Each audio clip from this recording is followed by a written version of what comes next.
Good morning and welcome to episode 14 of Best Foot Forward. I'm here with Beth. Hello, Beth. Hello. I'm Annie, the Walk and Talk therapist, and Beth is from Confidence Education.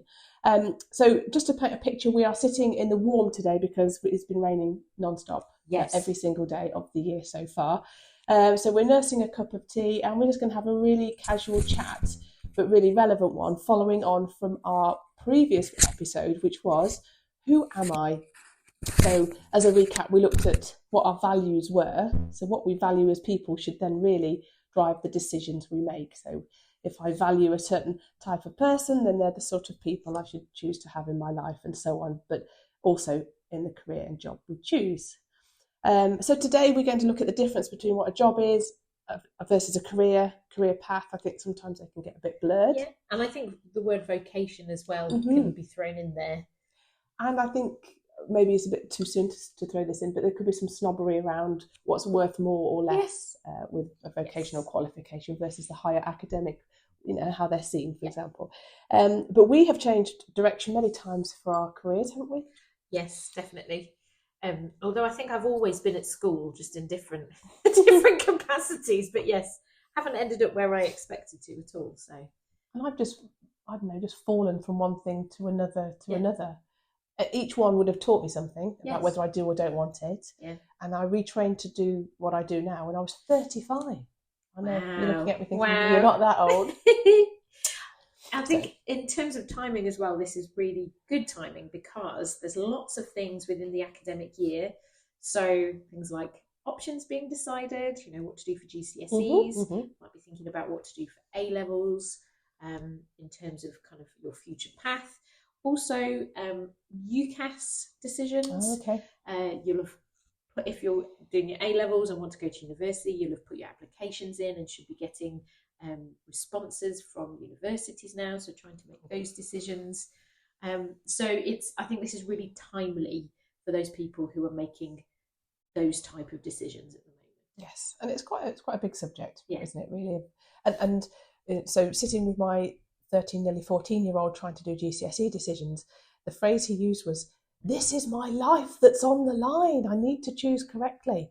And whilst it's great that he takes it seriously, I also don't think we need to, I wanted to dilute that intensity of choose what you enjoy, choose what you're going to enjoy for 2 years, and see how that feels before you choose the next thing. So just trying to get that balance and thinking of strengths and personalities that we all have, finding your fit. And like I said, I've been in many jobs, from working in a freezer shop to corporate world to dinner lady to all sorts of things, and you just know what fits and what doesn't fit, and I am here. So what you're saying is this is a really good time to have this conversation. So where do you stand then on getting volunteering and job experience? What's in the young people that you work with and meet, does that work well for them? I would always recommend it.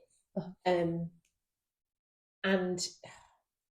conversations that I've had with my daughter, but with other people as kind of part of sort of goal setting processes in terms of motivation for learning. I think trying things out, as you said, Annie, to see what fits and what doesn't is a really valuable thing. I thought I wanted to work with animals many years ago, so I did my work experience in year 10 at an animal sanctuary. I had a wonderful time, but I realised at the end of those 2 weeks that I didn't want to do what I thought I wanted to do, because I mainly cleared up poo and fed them. So it's lovely being around the animals, but actually in terms of intellectual stimulation, for me, it wasn't enough. So having that short experience was really important. The second thing I would say is if you have ambitions to apply for a particular subject or role, it could be apprenticeship, it could be a degree, it could be finding a job after college or sixth form. Actually, having the experience, even if you're doing it for free and volunteering, I mean, the ideal is a job, isn't it? But if you're volunteering, that gives you more to talk about in terms of interviews and experience. And even so, when it comes to, I'm taking like the extreme level here, but when it comes to Oxbridge applications, Oxbridge are really interested in they're not actually interested in your extracurricular activities that are not linked to the course you're applying for. So, you know, if you paddleboard, or, you know, you're a national ultimate frisbee player, whatever it is, they're not so interested in that. They want you to show that you have got extra experience in the subject, in the field, beyond the curriculum. So I would always recommend, you know, go to an architect's office if you can. Go and observe what happens in court proceedings, whatever it is that you can kind of get a bit of experience of, I think is really important. And if it's voluntary and you're actually getting involved, then that's great. So yes, I'm a big advocate of getting that extra experience, partly to see if you like it, and partly to give you something to write about and talk about when you're making those applications.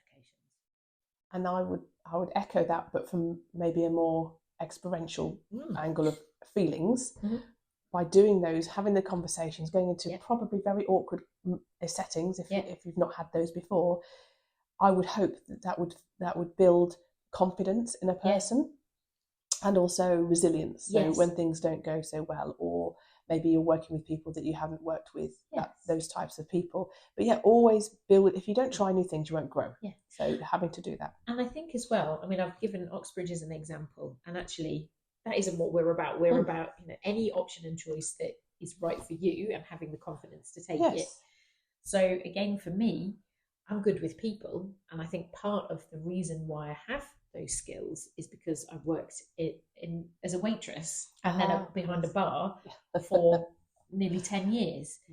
And you get used to managing people, talking to people, you know, managing their expectations, and also things like prioritizing. So it's looking at the skills, because as a waitress, you're like, oh well, table 4 needs this, table 2 needs that, the kitchen's asking me to do this.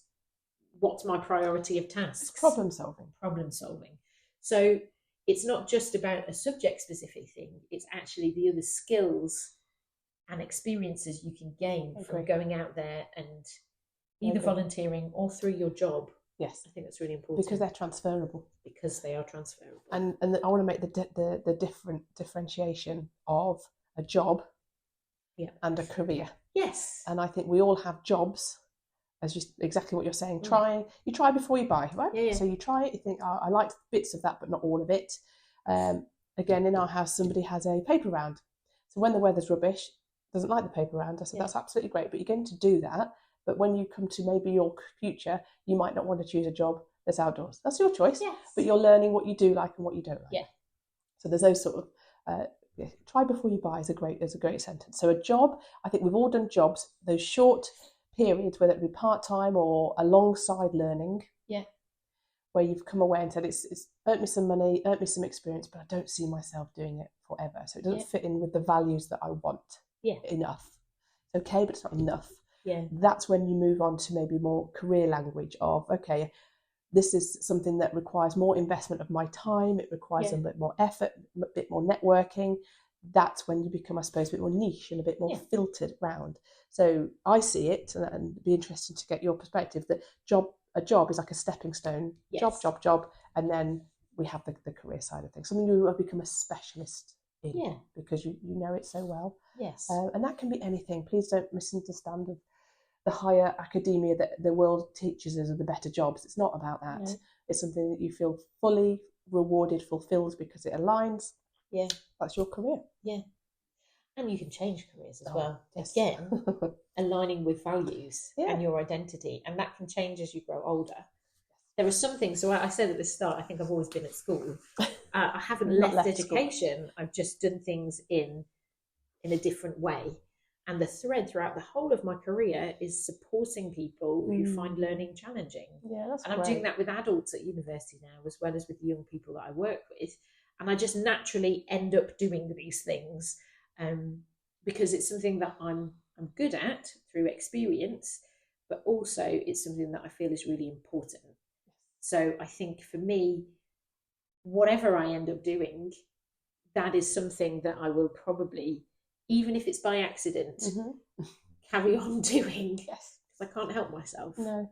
No. But you see how you've got good awareness though. Yes. Of what. So if you were ever unhappy or feeling discontentment, you'll tap into what is not being met, and maybe it's because that wasn't happening. Yeah. And I'm going to answer. I was thinking of myself when you said that.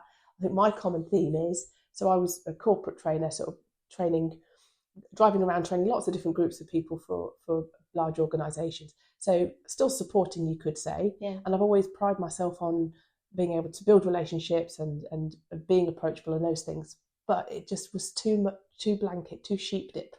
Yeah. But I know when I'm not around people, I'm not as happy as I am when I'm with people. So that's my common theme, is I can help people, but again, I've tweaked it, changed it.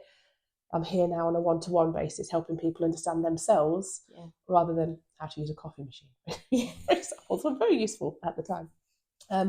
So good. I think that's good, just to clear that up. A job versus a career is different. Yeah. Having exposure to lots of environments, even if you're unhappy, not unhappy, if you don't like it or is comfortable, are still good for you because you're sifting and sorting what I do and don't want. So that's an important part when you're trying to explore what you might want to do.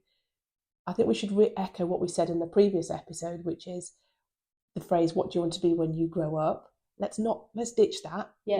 Let's just roll with whatever feels right at the time. Yes. And when people say, I'm going to be this, and I hope that people are happy with their choice, but give yourself permission to change. Yeah. Change your mind. Exactly. And not putting up with feeling unhappy and dissatisfied just because you'd sort of told everybody that that's what you're going to do. I can't possibly change that because I'd say yes. Yeah, exactly. But I think it's worth bringing into it links, I suppose, the reality check of maybe what we see on social media, of the glossy side of what jobs could be or are, and the reality of the hard graft, and maybe what the expectation, the mix of those are. Yeah. So young people listening to this or considering what futures they might be interested in, we've said this before in our social media podcast, but when you look at just look at what's representative and don't take them, I don't think anyway, for everything that they seem to be. And I also think there is a difference, and it's a really fine line here, but you can say, and this is like, I'm not meaning this to be a sort of a cliche really, but I have had this conversation with a student of mine, in fact, a couple of them. I would really like to be a footballer. Or it could be any sport, or a musician, somebody who is elite at the thing that they do. Okay. And I think there is nothing wrong with aiming for that. But if you just have that as your aim at this point, if you have an injury or something doesn't go quite to plan, or you have to move countries, whatever it is, I think having something else in your back pocket that actually you're good at and you would be happy doing as a plan B is also really useful. Yes. So you might be amazing at doing or interested in hair and beauty.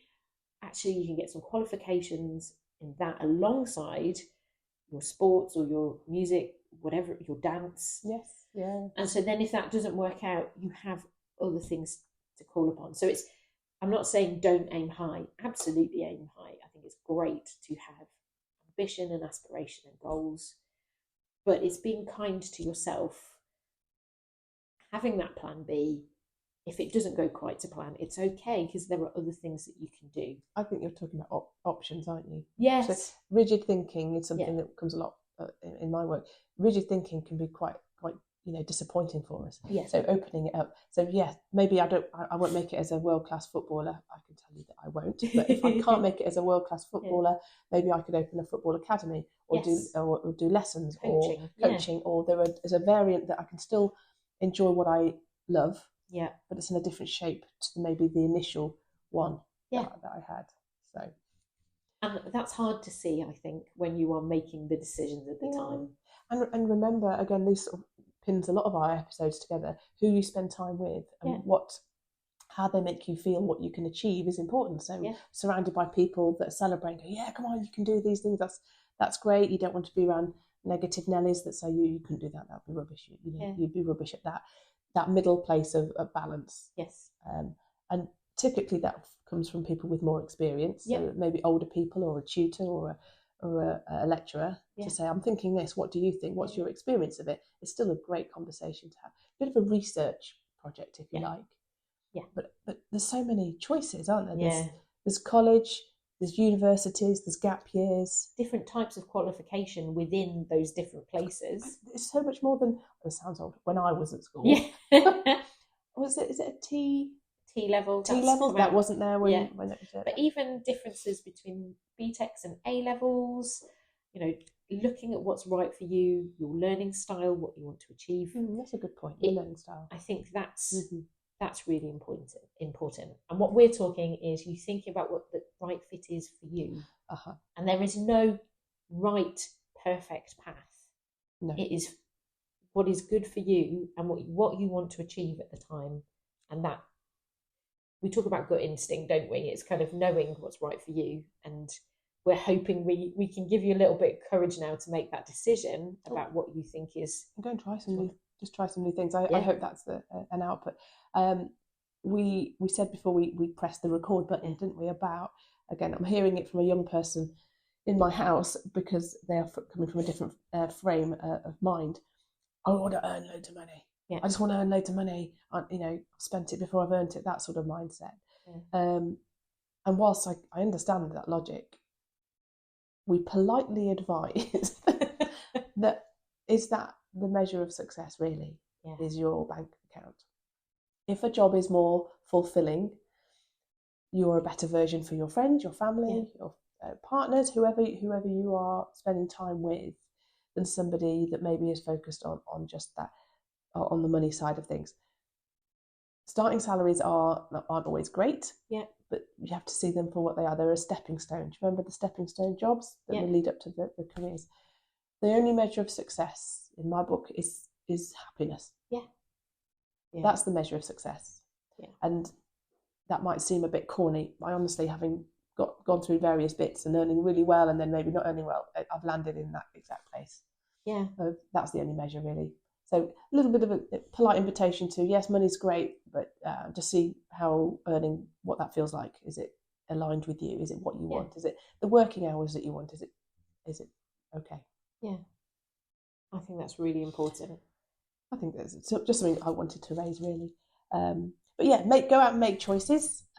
Even if you're not sure yet, just go, just like a cast your net, go and try different things. You'll learn a lot about yourselves. Anything else that you wanted to bring to the table? So the phrase that I've always used is, and I've said this already in this podcast, and I think in previous podcasts as well, there is always a plan B. Oh, you have, yeah. Yeah, and I used to say this a lot, particularly as a UCAS advisor. I used to support students through clearing or to make decisions if they hadn't got the grades that they had hoped to get, which is a really difficult time, and particularly when you are finding that out, it's very raw. It's a big sort of change in your the path that you had set out for yourself. Yes. And sometimes you think that because that thing hasn't happened and you desperately wanted it to, that is the end of everything and nothing's ever going to be great again. And I think this is why having in the back of your mind different options that could work. So a very practical thing with A levels is making sure you're with UCAS options is having an insurance choice that you actually would be happy to go to. Okay. That's really important. Yes. Because it might not work out with the first one. If it works out with the second, your insurance, actually that you would still be happy there. Yes. And I think I've had students that haven't got into the university that they'd hoped to get into. They've gone through clearing to a different type of university. They might have tried to go for a different subject.